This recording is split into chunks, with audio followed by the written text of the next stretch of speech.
Bismillahirrahmanirrahim. Assalamualaikum warahmatullahi wabarakatuh. Waalaikumsalam warahmatullahi wabarakatuh. Bismillah, alhamdulillah, puji syukur kehadirat Allah Subhanahu wa taala yang telah memberikan segala karunia-Nya, dan senang sekali hari ini saya bisa menjumpai Anda semuanya pada acara podcast Kemangi, obrolan seputar kegiatan-kegiatan pada kantor Kementerian Agama Kabupaten Banyuwangi, utamanya ketika di bulan Ramadan. Baik sahabat podcast Kemangi, bagaimana kabar Anda semuanya? Mudah-mudahan senantiasa sehat dan penuh keberkahan dari Allah Subhanahu wa taala, utamanya di bulan Ramadan kali ini. Baik sahabat podcast Kemangi, pada kesempatan yang berbahagia ini tema kita akan berbincang-bincang tentang fadilah silaturahmi di bulan Syawal. Dan sudah hadir di studio podcast Kemenak Banyuwangi. Beliau adalah seorang narasumber penyuluh agama Islam Kecamatan Sileragung. Kita sapa terlebih dahulu. Assalamualaikum warahmatullahi wabarakatuh. Waalaikumsalam warahmatullahi wabarakatuh. Sahabat podcast Kemangi, beliau adalah Bapak Haji Hizbullah Huda, SPD MPD. Bagaimana kabarnya pada kesempatan yang berbahagia ini, Pak Haji? Alhamdulillah sehat walafiat. Sehat, masih puasa ya Pak Haji ya? Ya alhamdulillah masih puasa. Semangat. Ya. Gimana tadi perjalanan dari Sileragung Pak Haji? Ya ada sedikit gangguan karena tadi bannya bocor, jadi agak terhambat perjalanan ini. 70 kilo ke sini itu. 70 kilo, Masya Allah. Alhamdulillah sudah bisa teratasi dan bisa nyampe ke sini ya Pak Haji. Alhamdulillah, sementara di pompa dulu. Oke, Pak Haji, seperti tema kita pada kesempatan yang berbaik ini adalah fadilah silaturahmi di bulan Syawal. Namun sebelumnya saya ingin tanyakan Pak Haji, sebenarnya makna silaturahmi itu sendiri seperti apa Pak Haji? Sebetulnya silaturahim itu berasal dari dua kata yang dijadikan dari dua frase ya, yang namanya silah dan rohim itu. Silah itu dari kata wasola yasilu silatan ya. Artinya itu menyambung, sedangkan rohim itu adalah sanak kerabat. Berbeda dengan rohmi. Rohmi itu tempatnya anak yang di kandungan, itu rohmi.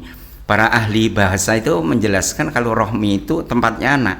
Makanya yang betul itu silaturahim, bukan silaturahmi. Jadi silaturahim itu yang membedakan antara rohim sama rohmi. Kalau dua kata itu kita jadikan jadi satu, silaturahim berarti itu menyambung sanak kerabat.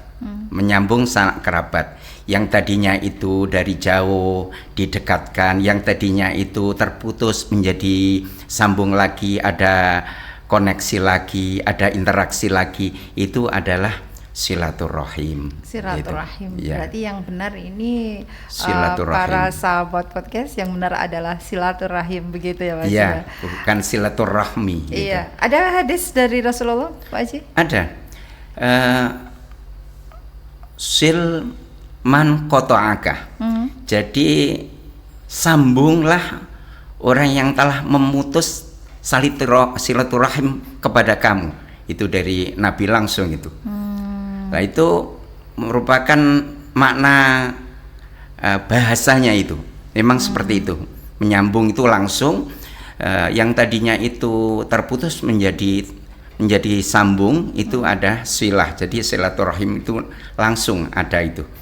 Sedangkan zaman sekarang ini dengan teknologi, orang itu bisa menyambung tidak langsung face to face, muwajahah, bertatap muka tidak, tetapi mereka itu misalkan dengan WA, WhatsApp. Apakah itu sudah dapat menjelaskan itu? Sebetulnya ada sedikit yang tidak sempurna.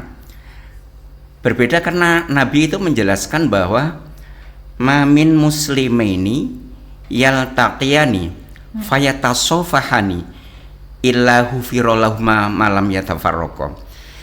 Tidaklah dua orang yang keduanya itu bertemu kemudian keduanya itu saling bersalaman, maka Allah akan mengampuni dosa keduanya sebelum keduanya itu berpisah. Inilah yang membedakan menyambung face to face dengan by WhatsApp atau apa. Karena apa? Ada muwajahnya, ada kontak personnya. Inilah yang membedakan. Karena sebelum tangannya ini, istilahnya ini orang Jawa nyebut ini ngapurancang. Ngapurancang itu begini ini. Jadi kalau salam itu jangan hanya seperti priayi itu begini ini, tetapi langsung hanya tempel saja ini. Tetapi harus begini ini. Ini namanya ngapurancang. Kalau ngapurancang begini ini berarti sudah face to face-nya dapat, kontak personnya dapat, interaksinya dapat. Akhirnya begitu ini dilepas, maka dosanya ini akan diampuni oleh Allah Subhanahu wa taala. Di antaranya itu, Bu Yuli. Ya, karena memang fenomenanya pada saat ini, karena memang kita hidup di era digital itu tadi ya Pak Haji, biasanya orang-orang ini mengucapkan selamat berlebaran atau bersilaturahmi ini menggunakan itu tadi kartu lebaran. Bukan hanya kartu lebaran, akan tapi itu tadi WA gitu kan, video call, telepon. Apakah itu sudah nyampe makna silaturahminya Pak Haji? Sebetulnya sudah, karena apa? Sekarang kan kita tahu bahwa era digital. Cuma ada yang tidak bisa itu. Misalkan tabassumuka fi wajhi ahika sodakotun. Kita bertatapan ini langsung, bermuwajahah. Ini berbeda dengan di WhatsApp ataupun di media online, karena kan orang itu bisa diedit wajah, bisa diedit dan lain sebagainya. Orang lain mungkin dirubah, tetapi yang dimaksud di dalam hadis itu adalah bermuwajahah, bertatap muka. Itulah yang membedakan nilainya atau maknanya itu berbeda sekali. Ini oleh Allah, karena orang itu bertatap muka dengan via online ini berbeda. Yaitulah yang membedakan antara muwajahah dan online. Lebih afdol untuk bertemu langsung, langsung berjabat tangan begitu. Ada sodakohnya, nilai sodakohnya, sodakotun, ada sodakohnya, karena kita bertatapan muka itu langsung. Gitu Pak Haji. Lanjut ini Pak Haji, apakah silaturahim itu adanya hanya di bulan Syawal saja Pak Haji? Apakah ada di bulan-bulan atau setiap hari kita? Bagaimana itu Pak Haji? Ya tidak tahu, masa kita itu silaturahim harus insidentil, tidak, tetapi maksudnya harus terus kita itu. Soalnya Nabi menjelaskan begini, ada promo dari Nabi yang menjelaskan bahwa barang siapa ingin man ahabba ayub sato fi rizkihi wa ayung sya'ulau fi athari falyasil rahimah. Barang siapa yang ingin umurnya dipanjangkan oleh Allah, rizkinya dilampangkan oleh Allah, maka sayukianya orang itu bersilaturahim. Ini promosi dari Nabi agar kita itu gemar silaturahim. Itu tidak hanya sekedar pada waktu insidentil hari raya. Memang momentum yang paling utama itu hari raya. Yang ada memang hanya di Indonesia, di Timur Tengah itu tidak ada sambang-sambangan. Istilahnya kalau di orang Jawa itu ngelencer lebaran, badanan kalau orang ngapak gitu. Jadi tetapi berbeda di Timur Tengah. Setelah selesai puasa Ramadan, ini sudah tidak ada kegiatan atau interaksi lagi, karena interaksinya hanya di kegiatan ubudiyah di masjid itu. Nah, di Indonesia tidak. Di Indonesia ini luar biasa, memang masyarakatnya itu sangat humanis, masyarakatnya itu sangat menjaga silaturahim. Makanya itu tidak hanya hari raya, tetapi hari raya itu dimanfaatkan betul oleh masyarakat untuk memaksimalkan silaturahim itu. Jadi 7 hari sebelum hari raya Kupat itu. Jadi 1 hari sampai 6 hari itu dimanfaatkan. Yaitu untuk saling Enggih, bersilaturahmi. enggih. Silaturahim itu Ya, tadi ya Pak. silaturahim bukan Iya, silaturahmi. iya. Ya. Enggih. Seperti itu, dan kebanyakan memang masyarakat kita ya memang sudah menjadi budaya seperti Iya. itu, ketika bulan Syawal mereka saling kunjung mengunjungi Iya, begitu betul. ya. Bahkan kurang afdol sekali kalau Oh, iya. misalkan ketika berhari raya di rumahnya nggak ada suguhan apa itu namanya Iya, ya, iya. kue-kue atau Oh. makanan-makanan. Apakah Iya. pertanyaan saya Pak Haji, apakah makanan-makanan itu diwajibkan di sini Pak Haji? Harus ada itu, seperti itu Pak Haji. Oh, Bagaimana? tidak. Tetapi kan begini. Jadi tamu itu kalau datang itu membawa rahmat di keluarga itu. Ketika dia itu meninggalkan rumah itu mendapatkan maghfirah. Jadi orangnya yang di rumah itu mendapatkan ampunan dari Allah dengan adanya tamu yang datang itu. Seperti Nabi Ibrahim yang dapat julukan Abu Duyuf, bapaknya tamu. Nabi Ibrahim itu tidak akan makan sebelum orang-orang itu datang ke rumahnya. Setelah datang baru makan beliau itu. Makanya Nabi Ibrahim itu mendapat julukan oleh Allah itu namanya Abu Duyuf atau Abu Doif. Apabila kita bisa melaksanakan seperti itu luar biasa. Jadi kita itu kalau makan sendiri mesti tidak enak, tapi kalau ada orang datang, ada tamu datang menjadi enak, menjadi enak. Apalagi itu barokahnya itu ada, barokahnya itu ada. Inilah katanya Imam Ghazali itu di dalam Ihya Ulumuddin juz 2 bab at-aimah itu, makanan itu. Jadi makanan itu yang paling banyak berkahnya itu yang dimakan dengan orang banyak. Berbeda dan dimakan orang-orang yang tidak mampu, orang-orang yang tidak beruntung. Tapi kalau orang-orang yang sudah kaya itu berbeda, barokahnya itu berbeda. Itu kata Imam Ghazali di Ihya Ulumuddin seperti itu. Jadi memang keberadaan makanan di rumah kita ketika momen Syawal atau momen berlebaran itu tadi, sebenarnya itu yang dijelaskan oleh Pak Haji tadi ya, menambah keberkahan sebenarnya untuk keluarga kita seperti itu. Berarti kita etikanya kalau misalkan monggo gitu kepada tamu, kita juga harus ikut makan ya Pak Haji. Iya, betul. Iya. Orang Jawa itu biasanya suguh, lungguh, dan gupuh. Jadi gupuh dulu. Walaupun tidak punya apa-apa, orang Jawa itu gupuh dulu. Jadi kelihatannya tuan rumah itu begitu antusias, begitu aware kepada tamunya. Jadi itu gupuh istilahnya. Terus lungguh. Setelah itu dipersilahkan tamu itu. Terus suguhnya itu ya ada makanan yang dihidangkan al-ladhifih saja, seadanya. Dalam bahasa Arab itu al-ladhifih seadanya, semampunya saja. Itu yang disampaikan kepada tamu itu. Jadi tidak ada kewajiban yang pokoknya lebaran kudu ono jajan, Oh, kudu ono tidak. tidak ya Pak Haji? Iya, tidak. Seperti itu. Itu tadi saya sampaikan, tabassumuka fi wajhi akhika shadaqatun. Senyummu di hadapan wajah saudaramu itu sedekah. Itu sedekah yang paling ringan. Bukan itu setelah itu kita tidak ngasih apa-apa. Ini kelihatan orang yang kikir, yaitu tidak ngasih apa-apa, ya hanya senyum saja. Tapi kalau tidak ngasih apa-apa, hanya senyum-senyum saja, itu kan dipertanyakan itu. Iya. Apalagi ini di Indonesia membudaya sudah silaturahmi, berhari raya, berlebaran itu tadi saling mengunjungi dan ada makanan walaupun seadanya itu tadi.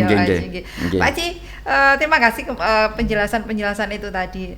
Kita kembali ke topik kita pada kesempatan yang berbahagia ini adalah fadilah silaturahim itu tadi di bulan Syawal itu sebenarnya seperti apa, Pak Haji? Terima kasih. Fadilah silaturahim di bulan Syawal. Syawal itu dalam bahasa Arab itu Syawal. Istilahnya muradifatul maknanya itu sinonimnya dalam bahasa gramatika itu adalah yanmu. Yanmu itu meningkat. Syawal itu meningkat. Makanya kalau bisa kita di bulan Syawal itu meningkat ibadah kita itu. Termasuk ibadah silaturahim itu, intensitasnya naik itu. Makanya salah satu dari faedah silaturahim di bulan Syawal, satu, meningkatkan atau mempererat tali silaturahim itu sendiri, merukunkan masyarakat. Ya, yang kedua adalah memperlancar rezeki kita. Rezeki kita itu yang kedua. Ya, dengan adanya silaturahim itu. Jadi orang satu musuh itu terlalu banyak, tadi 1000 kawan itu kurang, yaitu seharusnya itu kita itu. Terus yang ketiga adalah memanjangkan umur.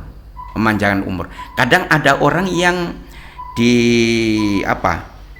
diputus oleh Allah, ini usianya habis, tetapi begitu dia melaksanakan silaturahim dipanjangkan oleh Allah. Itu diantaranya makna silaturahim di bulan Syawal ini. Ada lagi Pak Haji selain itu tadi Pak Haji? Ya, diantaranya karena kita itu momentum hari Lebaran itu bisa kita kita jadikan acara-acara yang sifatnya seremonial, bisa. Misalkan reuni keluarga, kita manfaatkan di bulan Syawal itu. Jadi tidak hanya sekedar itu, tetapi mungkin dimanfaatkan untuk meningkatkan koneksi kita kepada orang lain. Begitu kumpul pada orang lain itu di bulan Syawal luar biasa. Ya, termasuk koneksi ekonomi kita menjadi meningkat. Ya, seperti makna Syawal itu. Jadi yanmu, jadi meningkat dibanding di bulan Ramadan itu. Itu. Apakah dalam hal ini yang disebutkan sama Pak Haji tadi tentang peningkatan ya Pak Haji? Tapi ini kan peningkatan ibadah nggih. Apakah ini dalam arti ketika bulan Syawal silaturahim itu tadi ada kewajiban Pak Haji pakai baju baru misalkan, wah ini peningkatan ini seperti itu Pak Haji? Apa seperti itu Pak Haji? Tidak, karena ada penjelasan dari salafus sholih itu laisal hina laisal id liman labisal jadid walakinal id man ta'atuhu tazid, katanya.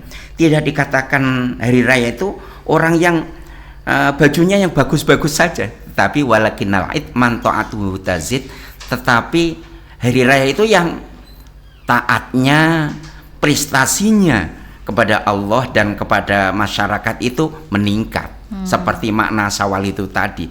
Jadi tazid itu tambah. Jadi laisal id liman labisal jadid walakinnal id man ta'atuhu tazid. Itulah, biar orang itu kalau tidak punya baju, biar tidak istilahnya minder dan lain sebagainya.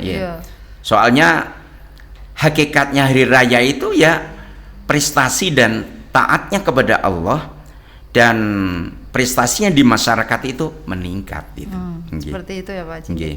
Pak Haji, sebenarnya kita ingin berdiskusi agak lama ini Pak Haji, namun waktu juga yang membatasi kita. Sebelum kami tutup acara pada kesempatan yang berbahagia ini, ada closing statement, kami persilakan. Ya, sedikit. Terima kasih Mbak Yuli.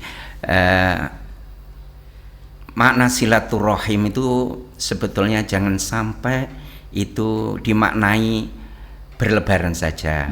Tetapi silaturahim itu hakikatnya adalah mempererat tali silaturahim, mempererat sana kerabat kita, tapi tidak hanya di bulan Syawal saja, tetapi di waktu mana saja itu kita harus silaturahim, menyambung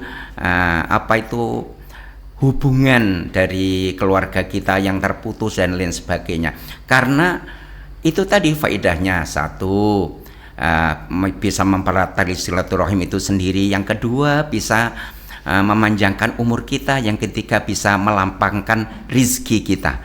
Itu diantaranya itu. Jadi tidak hanya pada bulan Syawal saja. Itu ya Pak Haji. Terima kasih atas kehadirannya di studio podcast. Sama-sama. Pak Haji, mudah-mudahan senantiasa sehat, selalu semakin sukses Pak Haji. Terima kasih. Dan sahabat podcast Kemangi, yang dirahmati oleh Allah Subhanahu wa taala, demikian tadi wawancara dan diskusi telah kami hadirkan tentang fadilah-fadilah silaturahim di bulan Syawal. Mudah-mudahan kita semuanya senantiasa selalu sehat dan dimampukan oleh Allah Subhanahu wa taala untuk meraih keberkahan dari Allah Subhanahu wa taala, meningkatkan Amin, ketakwaan amin. kita dan senantiasa bersyukur kepada Allah. Amin, ya Rabbal Demikian Alamin. dari kami, selamat berbuka puasa. Assalamualaikum warahmatullahi wabarakatuh. Waalaikumsalam warahmatullahi wabarakatuh.